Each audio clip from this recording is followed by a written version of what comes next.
Red taxi டிரைவர்களுக்கு கட்டுப்பாடு விதிக்க கோரி ஆட்டோ டிரைவர்கள் வட்டார போக்குவரத்து அலுவலர் மற்றும் துணை காவல் கண்காணிப்பாளரிடம் மனு அளித்தனர். திருப்பூர் மாவட்டம் அவிநாசியில் திருப்பூர் சாலையில் கோவை சேலம் தேசிய நெடுஞ்சாலை சந்திப்பு பகுதியில் கோவை சென்னை பெங்களூரு உள்ளிட்ட பகுதிகளுக்கு செல்லும் ஆம்னி பேருந்துகள் நின்று பயணிகளை ஏற்றுவதும் இறக்குவதும் வழக்கம். இதனால் அப்பகுதியில் நூற்றுக்கணக்கான பயணிகள் வந்து செல்கின்றனர். அப்பகுதியில் சுமார் 10க்கும் மேற்பட்ட ஆட்டோக்கள் உள்ளன. ஆட்டோ ஸ்டாண்ட் செயல்பட்டு வருகிறது.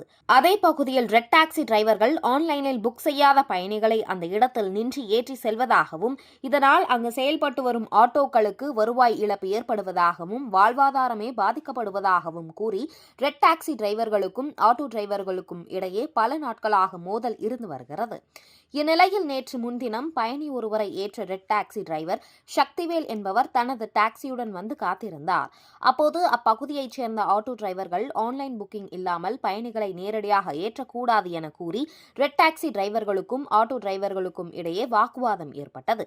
இதனையடுத்து அவிநாசி மற்றும் சுற்றுப்பகுதிகளில் இயங்கி வரும் 50க்கும் மேற்பட்ட ஆட்டோக்களில் ஆட்டோ டிரைவர்கள் அவிநாசி வட்டார போக்குவரத்து அலுவலகத்தில் வட்டார போக்குவரத்து ஆய்வாளர் குமரன் இடம் நேரில் சந்தித்து ரெட் டாக்ஸி டிரைவர்களால் தங்கள் வாழ்வாதாரமே பாதிக்கப்பட்டுள்ளதாகவும், அதனால் ரெட் டாக்ஸி டிரைவர்களுக்கு கட்டுப்பாடு விதிக்க வேண்டும் என்று கோரிக்கை மனுவை வழங்கினர்.